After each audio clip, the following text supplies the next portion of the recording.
آج جو پروگرام منعقد کیا گیا، جلسے تقاریر تو آپ بہت سماعت کرتے ہیں، الحمدللہ یہ بھی اسی کا ایک جز، اسی کا ایک حصہ ہے۔ تقریروں میں بھی آپ نے سماعت کیا، جوانی کیا ہے، جوانی کی اہمیت کیا ہے، لیکن شاید کہ میں سمجھتا ہوں کہ نوجوان اس میدان میں اس طریقے سے نہ سمجھ پاتے ہوں، تو ہم نے یہ طریقہ منعقد کیا۔ آج اس پروگرام میں آپ کو یہ بتایا جائے گا کہ جوانی اللہ کی نعمت ہے، اس کی حفاظت ہم تمام نوجوانوں کے اوپر فرض ہے، اور اگر آپ اپنی نسل کی بقا چاہتے ہیں، اپنے خاندان کی سرخ روئی چاہتے ہیں، اپنے خاندان کو بڑھانا چاہتے ہیں، تو اپنی جوانی کی حفاظت کریے۔ اسلام کا پیغام اور آج کا نوجوان، ایک ہیڈنگ اور آپ نے پڑھا ہوگا کہ نوجوان خود اپنی جوانی کی بربادی کے ذمہ دار، اور سبب کیا ہے اس کا، جوانی وہ کیسے اور کہاں برباد کر رکھے ہیں۔ تو ہم نے جب اس کا جائزہ لیا، نوجوانوں سے باضابطہ خود روبرو ان سے بات چیت کی، معاشرے کا مطالعہ کیا، تو پتہ یہ چلا کہ اس دور میں جو سب سے زیادہ جوانی کے لیے زہر قاتل ہے وہ انٹرنیٹ کا غلط استعمال ہے۔ اور جب سے یہ جو کمپنیاں ہیں اور ان کے جو فری آفر نکلے ہیں کہ فلاں کمپنی کا سم کارڈ 1 سال کے لیے فری، کسی کا 6 مہینے کے لیے فری، تو اس فری آفر سے ایسا ہو گیا کہ ناخن برابر نکلے نہیں کہ سر کھجانا شروع کر دیا، اور کھجا کھجا کر بال تو جھڑا کی لیا، اپنے پورے سر کو زخمی کر لیا۔ وہی حال نوجوانوں کا ہے، جہاں فری کا نیٹ ملا، رات میں 2 بجے 3 بجے تک اپنے دوستوں کے بیچ میں، کبھی اپنے مکان کے بازو کی گلی میں، کبھی آٹو میں، کبھی گاڑیوں کے اندر بیٹھ کر وہ فحش اور گندی فلمیں دیکھی جا رکھی ہے کہ جن سے ان کی نگاہیں متاثر، ذہن متاثر، دل متاثر اور ان کی جوانی متاثر۔ میں آپ کو بتاؤں کہ یہ جو پورنوگرافی ہے، پورنوگرافی سبھی سمجھتے ہوں گے کس سے کہتے ہیں، یہ بیہودہ، یہ گندی، یہ شہوت آمیز، یہ سیکسی فلمیں، اس کی ہسٹری کیا ہے، اس کی تاریخ کیا ہے، ان فلموں کا ایجاد کیوں ہوا، مرد عورت کو برہنہ کر کے ان کے غلط پوز لے کر لوگوں کے سامنے کیوں رکھا گیا، اس کی تاریخ آپ جانتے ہیں۔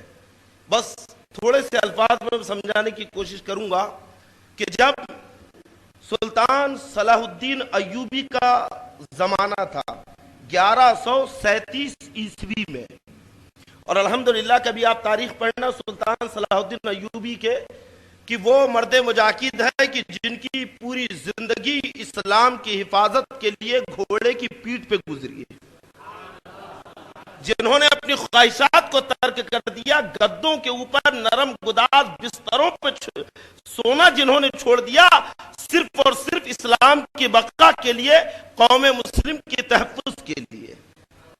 اور اللہ نے وہ طاقت، وہ حوصلہ، وہ قوت عطا فرمائی کہ آپ کی فوج، آپ کی سپاہ گری میں فتح پہ فتح حاصل کرتی گئی، یہاں تک کہ صلیبیوں کو ہر میدان میں شکست فاس ملی۔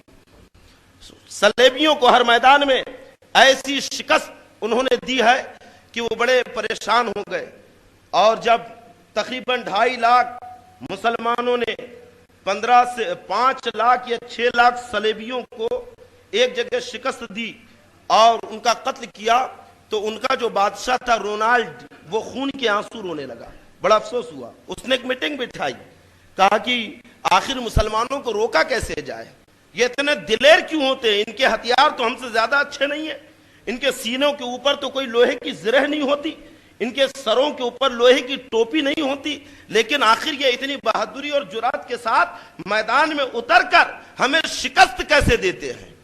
تو اس میٹنگ کے اندر رونالڈ کا ایک خاص مشیر اس کا خاص وزیر ہرمن انٹیلیجنس کا یہ آفیسر تھا، ہرمن اس کا نام تھا. اس نے اپنے تاثرات رکھا اور اس نے کہا کہ اے رونالڈ، تجھے خبر نہیں ہے کہ یہ مسلم مجاہد ہے، یہ مسلم نوجوان ہیں، یہ الحمدللہ اپنے اندر ایک چیز رکھتے ہیں، ان کے اندر ایک دنیا آباد ہے جس دنیا کو وہ ایمان کہتے ہیں، اور ان کا یہی ایمان ہر میدان میں انہیں فتح دیتا ہے، ہر میدان میں ان کا ایمان انہیں جرأت کے ساتھ دشمن کے سامنے ثابت قدم رکھتا ہے، اور یہی ایمان ہے جو انہیں جھکنے نہیں دیتا، پیچھے نہیں آنے دیتا. رونالڈ کہتا ہے آخر ان کا ایمان قائم کیسے ہے اور ایمان ان کا مٹے گا کیسے؟ تو ہرمن نے کہا تھا کہ تمہارے سپاہی، یہ صلیبی سپاہی جب رات ہوتی ہے تو زنا کی محفلیں آباد کرتے ہیں، رات ہوتی ہے تو شراب کے نشے میں چور ہو کر عورتوں کے بیچ میں پڑے رہتے ہیں، اور صبح پھر تلوار لے کر میدان میں اٹھتے ہیں. لیکن یہ مسلم مجاہد، یہ نوجوان جب رات ہوتی ہے تو سجدے میں سر رکھ کر اپنے رب کی پاکی بیان کرتے ہیں، سجدے میں سر رکھ کر اپنے رب کی توحید بیان کرتے ہیں، اور گڑ گڑا کر کل کی فتح کے لیے ایک رات قبل اپنے رب کی بارگاہ میں دعائیں کرتے ہیں. یقین ان کا ایمان ہے کہ جو انہیں زنا سے دور رکھتا ہے، ان کا ایمان ہے جو انہیں شراب سے دور رکھتا ہے، مسلمانوں کا ایمان ہے جو انہیں خوبصورت عورتوں سے دور رکھتا ہے، یہ مسلمانوں کا ایمان ہے جو انہیں غیر عورت کی طرف نگاہ اٹھانے نہیں دیتا ہے، مسلمانوں کا ایمان ہے جو انہیں بدنگاہی سے، بد فعلی سے، گندے خیالات سے، بیہودہ تصورات سے ان کی حفاظت کرتا ہے.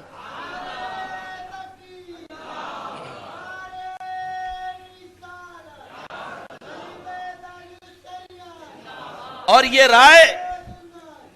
رائے کسی عالم اور فاضل اور مفتی کی نہیں تھی، بلکہ یہ رائے ایک عیسائی حکمراں کی تھی، ایک عیسائی اور صلیبی حاکم کی تھی. اس نے ہماری طاقت کا جائزہ لیا تھا. اب اس نے رونالڈ کے سامنے ایک مشورہ رکھا کہ مسلمانوں کے ایمان کو کیسے شکست دی جائے.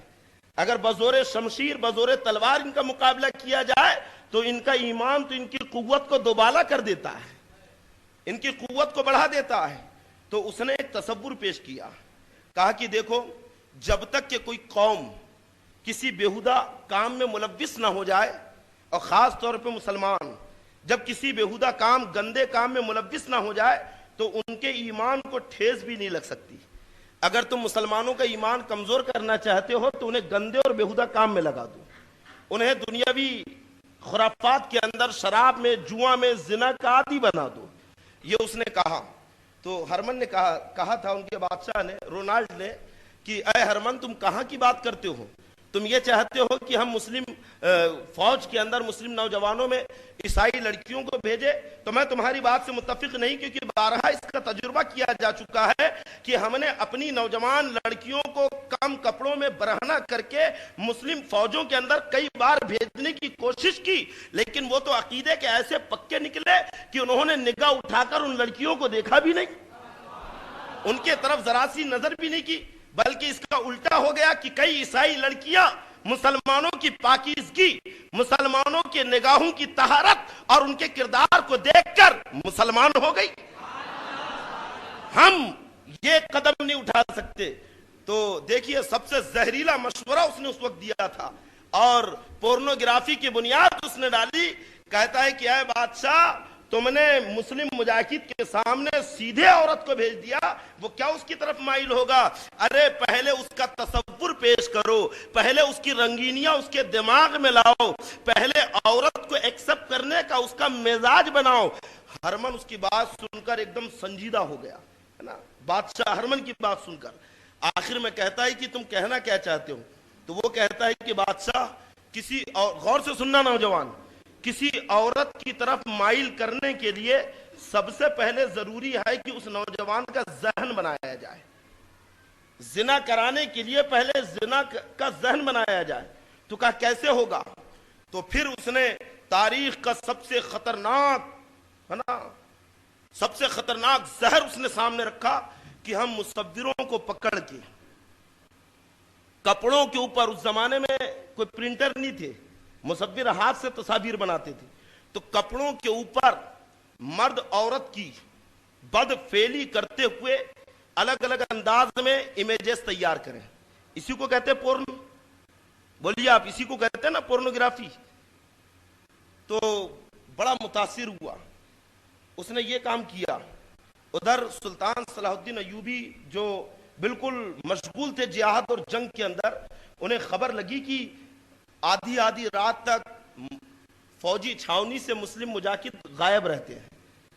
تو صلاح الدین ایوبی کو بے چینی ہوئی، آخر کیا بات ہے. تو ایک مرتبہ رات میں بھیس بدل کے وہ نکلے پیچھے پیچھے سپاہیوں کی، جاتے کہاں ہیں. تو کیا دیکھتے ہیں، جہاں ان کی فوجی چھاونی تھی تو کچھ دور پر ایک قافلہ رکا ہوا ہے، اور قافلے والے بظاہر مسلمان ہیں، مسلموں کا لباس، ان کے چہرے، ان کا انداز. اور جب اندر گئے، سلطان صلاح الدین ایوبی ایک دم خیمے کے اندر داخل ہو گئے، تو کیا دیکھتے ہیں کہ ان کے سپاہی بیٹھے ہوئے ہیں، اور ان کے ہاتھوں میں، ان کے سامنے ایسی گندی اور بیہودہ تصاویر ہے. حضرت سلطان صلاح الدین ایوبی نے جب دیکھا تو دنگ رہ گئے، وہ کیا ہے یہ. اور پھر خبریں ملنے لگی کہ مصر کے اندر، حلب میں، موصول میں، الگ الگ علاقوں کے اندر غلط تصاویر دکھانے کے، پورنوگرافی کے قباہ خانے کھل گئے. انہیں جب یہ خبر ملی تو بڑے بے چین ہوئے. اور جانتے ہیں مسلمانوں، سلطان صلاح الدین ایوبی نے اپنی بڑھتی ہوئی مہم، اپنی جاری جنگوں کو روک دیا. کہا کہ ابھی مجاہدوں کو ہم اگلی جنگ میں لے جا نہیں سکتے، کیونکہ نہ جانے کتنے نوجوان ان میں ان پورنوگرافی کے غلط تصاویر کی عادی بن چکے ہیں. صلاح الدین ایوبی نے کہا کہ میں ایسے نکما اور بزدلوں کو لے کر کبھی فتح حاصل نہیں کر سکتا. یہ صلاح الدین ایوبی کا اسٹیٹمنٹ ہے کہ جو شہوت کی طرف جاتا ہے، جو جنسیات کی طرف جاتا ہے، جو عورتوں کا رسیہ ہو جاتا ہے، جس نوجوان کے دماغ میں دنوں رات عورت چھائی رہتی ہے، وہ مرد مجاہد نہیں ہوتا. وہ میدان میں کبھی ڈٹ کر مقابلہ نہیں کر سکتا، کیونکہ اس کی طاقت کمزور ہو جاتی ہے، اس کا ایمان کمزور ہو جاتا ہے. اور جہاد میں فتح کے لیے سب سے پہلی شرط ہے ایمان کا مضبوط ہونا. آئی بات سمجھ میں؟ آج نوجوان جن برائیوں کے اندر مبتلا ہے، اس سے صرف تمہاری صحت ہی متاثر نہیں ہو رہی ہے، سب سے پہلے تمہارا ایمان خراب ہو رہا ہے، تمہارا ایمان متاثر ہو رہا ہے، تمہیں عقیدے میں کمزور کر رہا ہے.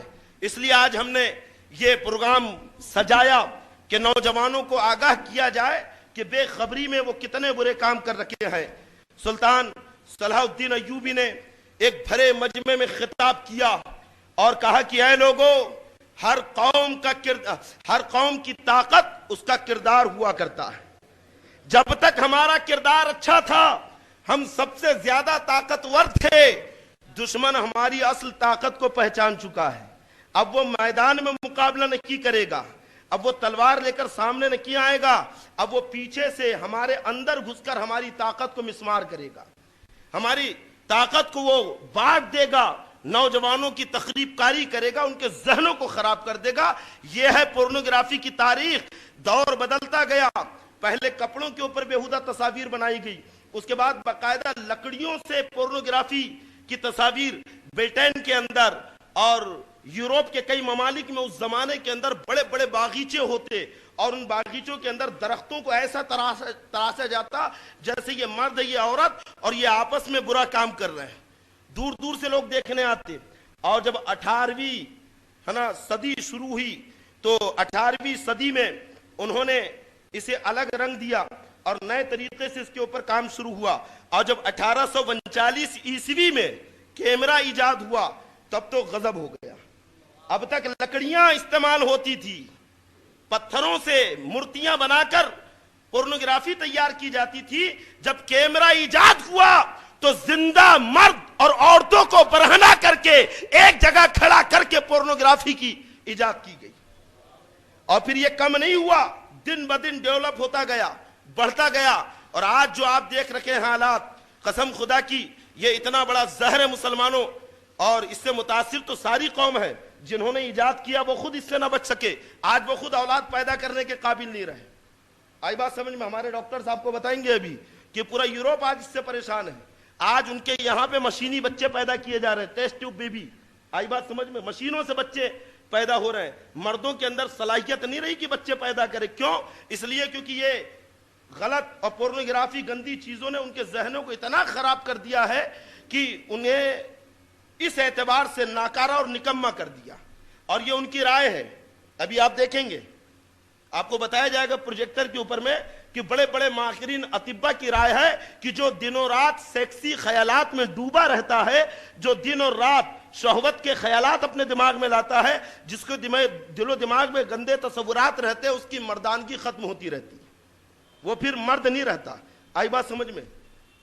اور نوجوان جب یہ گندی بیہودہ غلط فلمیں دیکھتے ہیں تو ان کا ذہن, جیسے ڈاکٹر الیاس صاحب نے بتایا, آدمی, ڈاکٹر ذاکر صاحب نے, کہ آدمی جو دیکھتا ہے اسے کرنے کی کوشش کرتا ہے. آئی بات سمجھ میں؟ نوجوان رات میں دیکھتے ہیں بڑے بے چین ہو جاتے, بڑے بےتاب, ایک ہیٹ, ایک گرمی ہوتی جو ان کے خون کے اندر ابال پیدا کر کے اٹھتی ہے. اب وہ اسے کیسے کنٹرول میں کرے تو بالکل تلاش کرتا ہے کہ میں کہاں کروں. جب کچھ نہیں ملتا تو اپنے ہاتھ سے کر بیٹھتا ہے, اپنے ہاتھ سے اپنی جوانی کو نقصان پہنچاتا ہے, اپنے ہاتھ سے اپنے جوانی کے خزانے کو وہ لٹاتا ہے. آئی بات سمجھ میں؟ میں آپ کو بتاؤں نوجوانوں کہ اگر خدا نہ کرے کوئی نوجوان یہاں پہ ایسا ہو, اگر کوئی ہو تو وہ آج غور سے سن لے اور اپنے ایسے دوستوں کو بتائے کہ جو غلط فلمیں, بیہودہ باتیں سن کر, دیکھ کر, گندے لٹریچر پڑھ کر, گندے دوستوں میں بیٹھ کر, ان کی باتیں سن کر اگر اپنے ہاتھوں سے اپنا مادہ منویہ خارج کرتا ہے, جسے جلق کہتے ہیں. آئی بات سمجھو؟ جلق لگانا یعنی اپنے ہاتھ سے اپنے مادہ منویہ کو خارج کرنا ہے, اپنے عضو مخصوص کو اپنے ہاتھوں سے متاثر کرنا, اسے نقصان پہنچانا. یہ اتنا بڑا جوانی کی بربادی کا اتنا بڑا سبب ہے. آپ کیا جانتے ہیں کہ یہ مادہ منویہ کیا ہے؟ یہ آئی بات سمجھ, کتنا قیمتی خزانہ آپ جانتے ہیں؟ اطباء کہتے ہیں کہ جب آدمی کھانا کھاتا ہے, لقمہ کوئی پیٹ میں ڈالتا ہے, چاہے روٹی ہو, فروٹ ہو, چاول ہو, تو پیٹ میں جانے کے بعد میدے کی بھٹی اس کھانے کو دوبارہ پکاتی ہے. آپ کچا کھانا نہیں کھاتے, پکا ہوا کھاتے نا.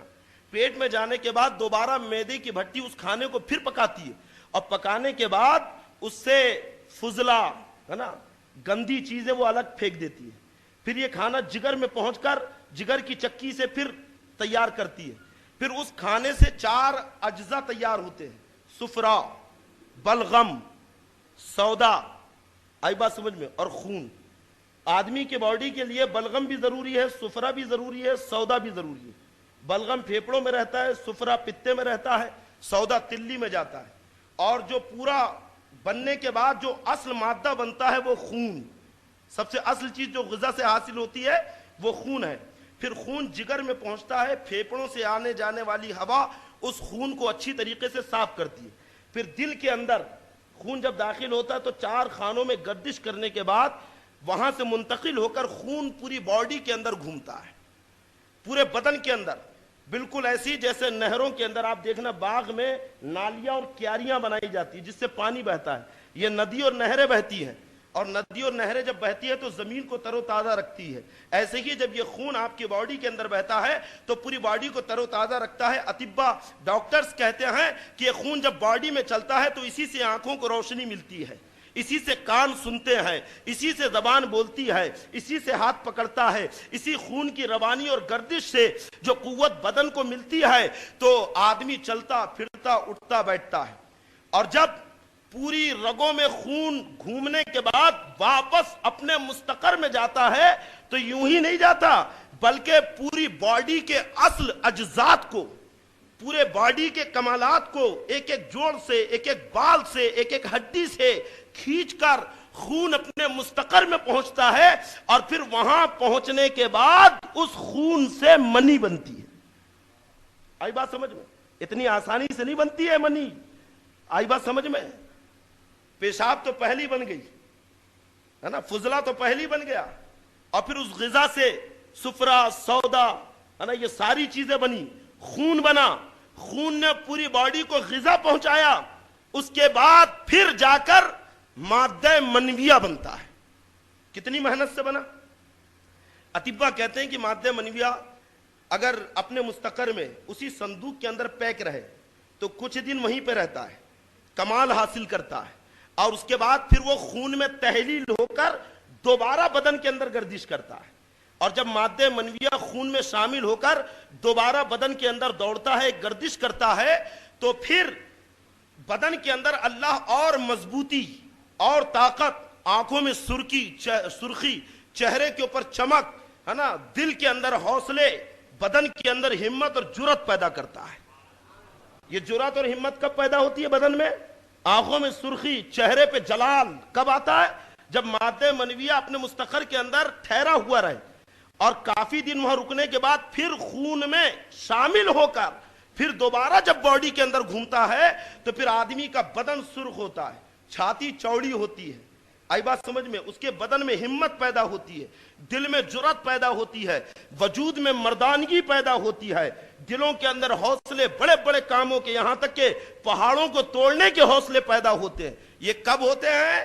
جب مادہ منویہ دوبارہ گردش کرتا ہے خون میں شامل ہو کر، آئی بات سمجھ میں؟ لیکن ہمارے نوجوان، آئی بات سمجھ میں، اسے وہاں ٹھہرنے ہی نہیں دیتے، اسے وہاں رکنے نہیں دیتے، مستقر میں مادہ منویہ کو قیام نہیں کرنے دیتے، اور یہ مادہ منویہ کو گندی، بیہودہ،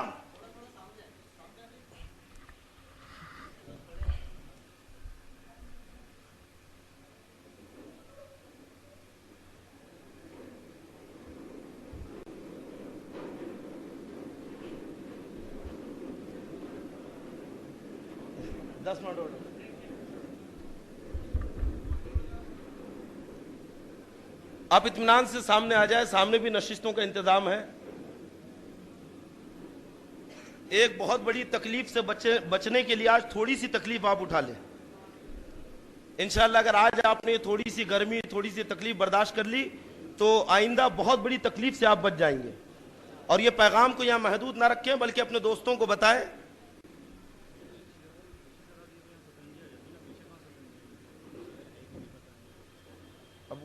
سائیڈ میں کر دیجئے نا، زیادہ اس میں ڈسٹرب ہو جائے گا۔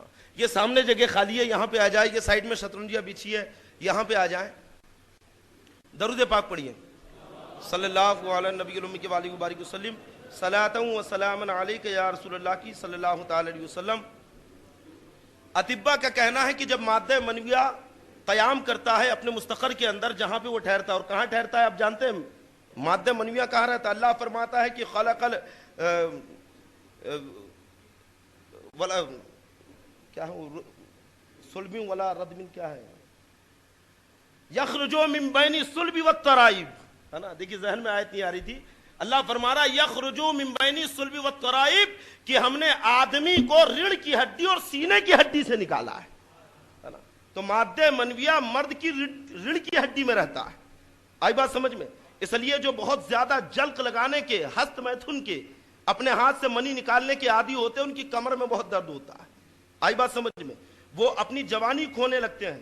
تو اطباء کہتے ہیں کہ جب مادہ منویہ اپنے مستقر کے اندر رہتا ہے، ریڑھ کی ہڈی میں قیام کرتا ہے، تو اور اس کے بعد پھر خون میں شامل ہو کر بدن کے اندر دوڑتا ہے، تو یقین مادہ منویہ اپنا کمال آدمی کے بدن میں دکھاتا ہے، اس کے ذہن کو تیز کرتا ہے، قوت حافظہ کو مضبوط کرتا ہے، آئی بات سمجھ، بدن کو مضبوط کرتا ہے، اس کی میموری اسٹرانگ ہوتی ہے، آئی بات سوچنے سمجھنے کی صلاحیت، بڑے بڑے کاموں کے فیصلے لینے کی صلاحیت اتنی بڑھ جاتی ہے کہ بڑے بڑے فیصلے چٹکی بجا کے لے لیتا ہے۔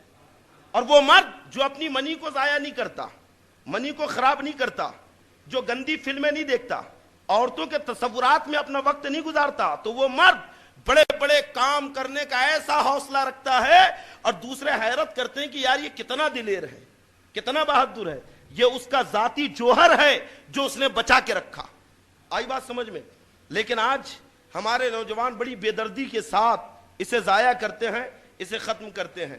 میں نے کتاب کے اندر پڑھا ہے، پرانے حکیم کا تجربہ ہے، وہ لکھتے ہیں کہ ہم نے اپنے بزرگوں سے سنا ہے کہ منی کی حفاظت کی عمر کیا ہے، سمجھے؟ 15 سال، 18 سال، 19 سال کے لڑکے، شریعت میں 12 سال سے 15 سال کے بیچ میں بچہ بالغ ہو جاتا ہے۔ منی کی حفاظت کی عمر کیا ہے، منی کو کب تک بچانا ہے؟ تو وہ لکھتے ہیں کہ ہم نے پرانے بزرگوں سے سنا ہے کہ منی کی سیو کرنے کی عمر یعنی کتنے سالوں تک اس کی حفاظت کرنا ہے، تو وہ کہتے ہیں کہ 25 سال کی عمر. آج کے نوجوان تو ہنسیں گے، حیرت کریں گے کہ 25 سال تک کون رک سکتا ہے، لیکن پرانے حکیموں کا تجربہ ہے کہ اگر تم زندگی بھر اسٹرانگ رہنا چاہتے ہو اور اگر تم جوانی کا بھرپور مزہ لینا چاہتے ہو تو نوجوان کم سے کم 25 سال تک اپنی منی کی حفاظت کرے. 25 سال تک وہ کوئی ایسے گندے اور بیہودہ کام نہ کرے کہ جس کی وجہ سے انہیں جریان کی شکایت ہو جائے، احتلام کی شکایت ہو جائے، نائٹ فیل ہونے کی شکایت ہو جائے. ابھی ہمارے ڈاکٹر بختیار صاحب آپ کو بتائیں گے کہ یہ 15 سال کی عمر کے بچے، یہ 18 سال کی عمر کے بچے ایسی ایسی شکایتیں لے کر ہمارے ڈاکٹرز حضرات کے پاس حاضر ہو رہے ہیں. بتائیے 15 سال کی عمر کا بچہ، ابھی تو تیرا مادہ منویہ پکا بھی نہیں اور تجھے جریان کی شکایت ہو گئی. آ کے ڈاکٹر سے کہتے ہیں کہ ڈاکٹر صاحب ہم پیشاب کرتے ہیں تو بعد میں چکٹ پانی جاتا ہے. ہم جب رات میں سو کے اٹھتے ہیں تو ہمیں اپنا تہبند، اپنا نائٹ پینٹ گیلا نظر آتا ہے. آخر یہ کیوں ہو رہا ہے؟ غلط تصورات کی وجہ سے، یہ بیہودہ فلمیں دیکھنے کی وجہ سے، یہ غلط دوستوں کے بیچ میں بیٹھنے کی وجہ سے. پھر میں نے جس کتاب سے یہ میں نے اخذ کیا ہے اس میں حضرت علامہ عبدالعلیم میرٹھی رحمت اللہ علیہ لکھتے ہیں کہ اے نوجوانوں، ہم تمہیں تمہاری جوانی کا واسطہ دیتے ہیں. وہ کہتے ہیں کہ اے نوجوانوں، تمہیں تمہاری ابھرتی ہوئی جوانی کا واسطہ، تم اس کی حفاظت کرو اور اتنی بے دردی کے ساتھ اپنے اس قیمتی جوہر کو، قیمتی خزانے کو مت بہاؤ، ورنہ پچھتاؤ گے اور بہت برا پچھتاؤ گے. کیونکہ جو چیز نیچرلی ہوتی ہے، جو قدرتی ہوتی ہے، وہ قدرتی ہوتی ہے. آئی بات سمجھ میں؟ ہاتھ اگر آپ کا تندرست ہے، یہ قدرتی ہے، آپ کچھ بھی کر سکتے ہیں. لیکن کبھی فریکچر ہو جائے، آپ ڈھیروں آپریشن کرا لیجئے، قیمتی سے قیمتی، مضبوط سے مضبوط راڈ ڈلوا دیجئے، لیکن یہ رہے گا آرٹیفیشل. ڈاکٹر یہ کہے گا کہ اب وزن مت اٹھانا، اس لیے کیونکہ ایکسیڈنٹ ہو گیا، یہ عضو بیکار ہو گیا. آئی بات سمجھ میں؟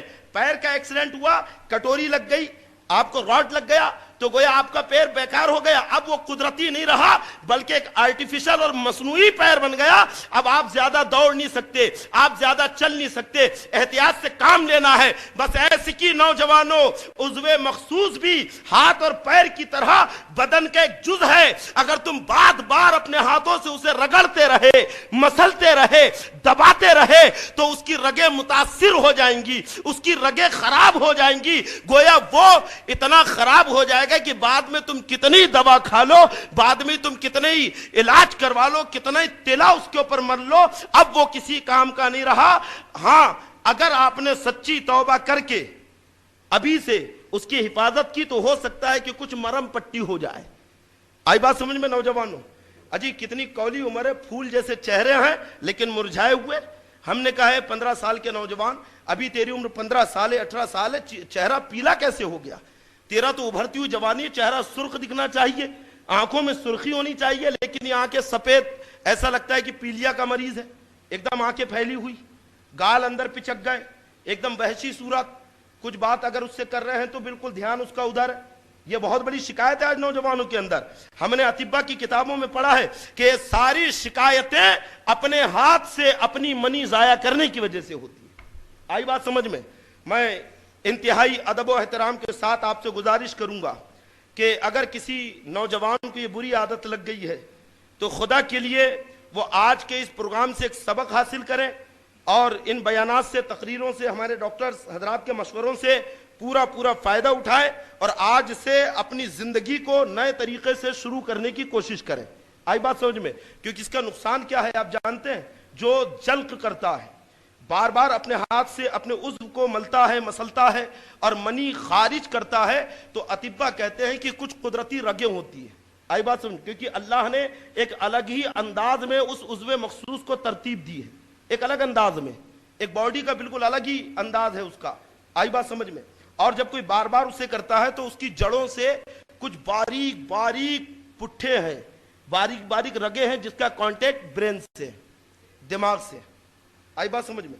عضو مخصوص کی باریک اندر ہی اندر رگیں ہیں جس کا تعلق کمر سے ہوتے ہوئے دماغ تک پہنچا ہے اور بالکل بجلی کے تار کی طرح کنیکشن ہے، بجلی کے تار کی طرح. آپ دیکھو، اگر آپ نے نظروں سے کچھ دیکھا یا کسی کی بات کچھ سنی تو فوراً اثر پہنچتا ہے. آئی بات سمجھ میں؟ کیوں پہنچتا ہے؟ آپ تو آنکھ سے دیکھ رہے ہیں لیکن اثر اس عضو کی طرف جا رہا ہے.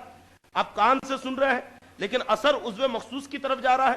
تو ڈاکٹرز کہتے ہیں کہ باریک باریک رگیں ہیں جو جس کا تعلق عضو مخصوص سے ہے, جو برین سے لے کر, آئی بات سمجھ میں, اور بالکل بجلی کے تار کی طرح. لیکن جب کوئی مرد, کوئی نوجوان بار بار اپنے عضو مخصوص کو ہاتھ لگاتا ہے, بار بار اسے ملتا ہے, بار بار اسے کھینچنے کی کوشش کرتا ہے, جلق لگاتا ہے, تو جو باریک تار ہے نا, رگیں جو ہے, اس کا دماغ سے تعلق کمزور ہو جاتا ہے. اور اتنا کمزور ہوتا ہے کہ پہلے تو دیکھنے کے بعد ہاتھ لگاتا تھا تب مادہ منویہ خارج ہوتا تھا, لیکن اب وہ اتنا زیادہ متاثر ہو گیا کہ ادھر دیکھا اور ادھر کپڑے گیلے کر دیا, ادھر دیکھا ادھر اس کا بستر خراب ہو گیا. آئی بات سمجھ میں؟ اور کچھ دنوں کے بعد ڈاکٹرز کہتے ہیں کچھ دنوں کے بعد یہ تعلق اس قدر ختم ہو جاتا ہے کہ اب وہ کتنا ہی دیکھ لے, کتنا ہی وہ سن لے, ادھر کچھ بھی حرکت نہیں ہوتی. ایسے مرد کو نامرد کہا جاتا ہے. کیوں ہوا؟ کیونکہ اس نے حفاظت نہیں کی اپنی جوانی کی. غلط دوستوں کی صحبت میں بیٹھ کر, غلط فلمیں دیکھ کر اتنا زیادہ اس نے متاثر کیا کہ ان قدرتی رگوں کا تعلق عضو مخصوص سے جو دماغ تک تھا اب اتنا خراب ہو گیا کہ اب سوچنے کے بعد میں بھی کچھ اثر پیدا نہیں ہو رہا. آئی بات سمجھ میں؟ یہ بہت بڑا نقصان ہے. کس چیز کا؟ آدمی جو کام کرتا ہے. آئی بات سمجھ میں؟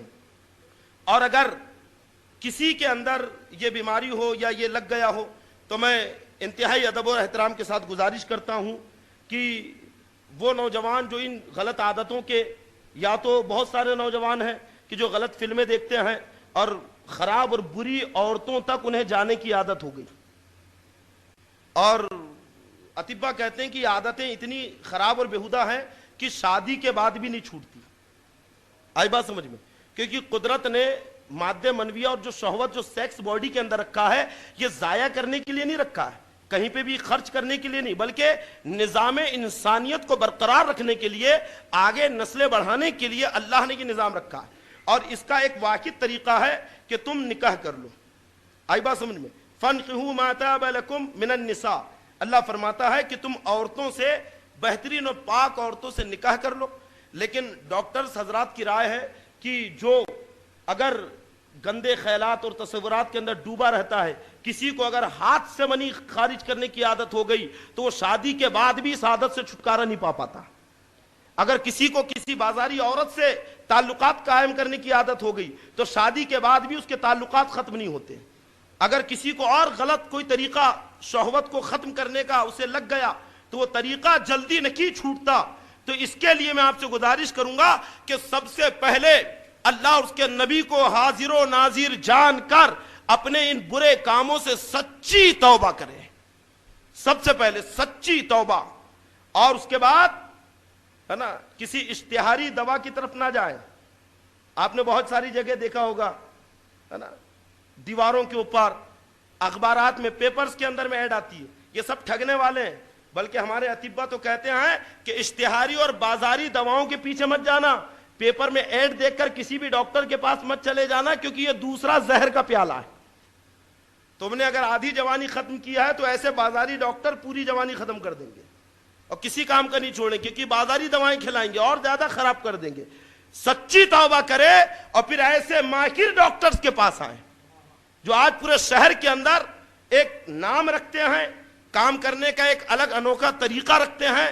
تو ایسے ڈاکٹرز کے پاس آئیں, بغیر شرم اور جھجک کے اپنی ساری باتیں ان کے سامنے رکھیں.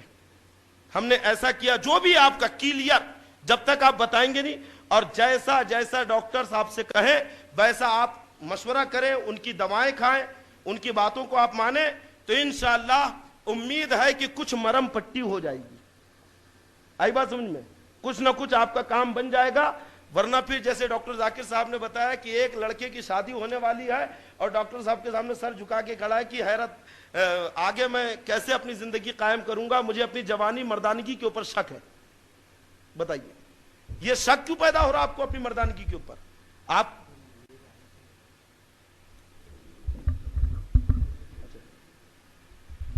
الحمدللہ ماشاء اللہ ڈاکٹر منیر صاحب بھی تشریف لائے ہیں، میں اس سے گزارش کروں گا کہ وہ اسٹیج کے اوپر تشریف لائیں. دیکھیے یہ سب ڈاکٹر خود ہو کے تشریف لا رہے ہیں، کیوں؟ آپ لوگوں کے لیے.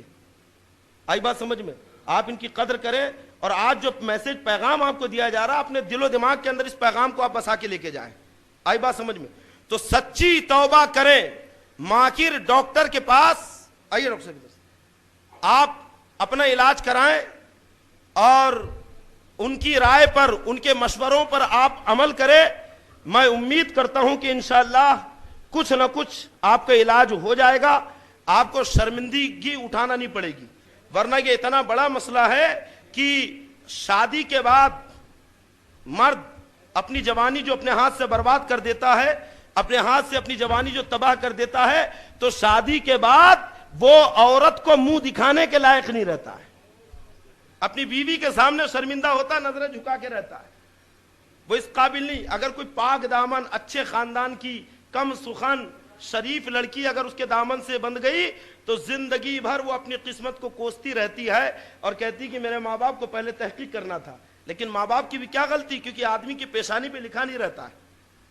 آئی بات سمجھ؟ تو ایسی بچیاں جو خاندانی ہے، کم سخن ہے، زیادہ بول نہیں پاتی، سیدھی سادھی لڑکی زندگی بھر قسمت کو اپنے کوستی. اور اگر کوئی تیز ترار لڑکی اگر ہاتھ لگ گئی تو پھر پورے شہر میں تمہارا جنازہ نکال دے گی.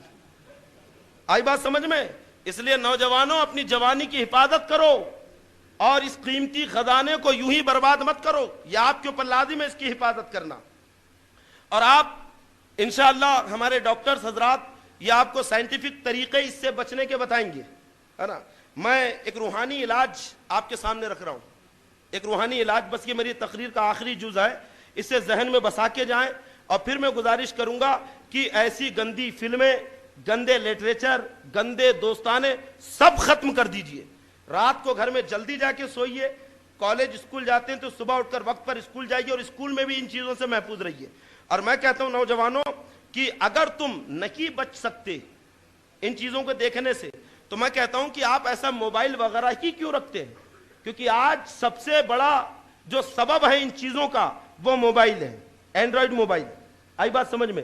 میں کہتا ہوں کہ آپ سادے موبائل یوز کریے، پھینک دیجئے ایسے موبائل، بالکل تہیہ کر لیجئے، سچی توبہ کر لیجئے کہ آج کے بعد میں اینڈرائیڈ موبائل استعمال کی نہیں کروں گا جب تک کہ میں پختہ اپنے ارادے پر قائم نہ ہو جاؤں، اور جب تک کہ یہ گندی اور غلط عادت مجھ سے چھوٹ نہ جائے. آئی بات سمجھ میں؟ چھوڑ دیجئے، کوئی ضرورت نہیں ہے. کیا ضرورت ہے آپ کو؟ اگر واٹس ایپ نہیں چلائیں گے تو کیا آپ مر جائیں گے؟ کیا فیس بک یوز نہیں کریں گے تو مر جائیں گے؟ اگر آپ کہتے ہیں کہ واٹس ایپ، فیس بک، انٹرنیٹ زندگی ہے تو آپ کے باپ دادا کیا مردہ تھے؟ وہ بھی تو زندہ تھے. کتنی بڑی جیتی جاگتی جان نظر آ رہی ان کی زندگی کا ثبوت. آئی بات سمجھ میں؟ بالکل آپ ارادہ کریے، دینی کتابیں پڑھیے، بزرگوں کی داستانیں پڑھیے. آئی بات سمجھ میں؟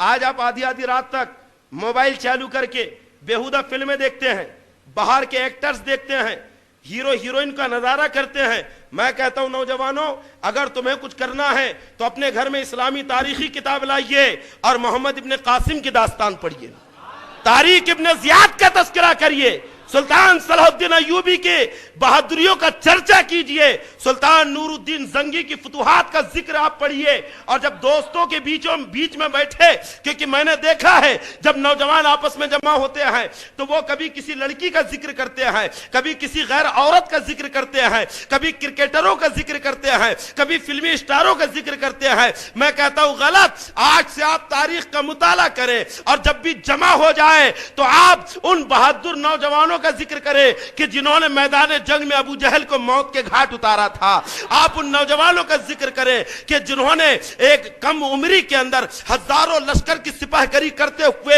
اسپین کو فتح کیا تھا، اندلس پر جنہوں نے اسلام کی فوقیت اور حقانیت کا علم گاڑا تھا. آپ خالد ابن ولید کا ذکر کیجئے، حضرت عمر ابن عاص کا ذکر کیجئے. ایسے بہادر آپ کی جماعت میں موجود ہے، ان کا ذکر کر کر کے آپ اپنی مردانگی کو بڑھائیے. آئی بات سمجھ میں؟ یہ ایک نفسیاتی عمل ہے جو آپ کو کرنا ہے، ان چیزوں سے دور رہنے کا. اور روحانی طریقہ بس غور سے سنیے. آخری بات کہ جو اگر غلط فلمیں دیکھنے میں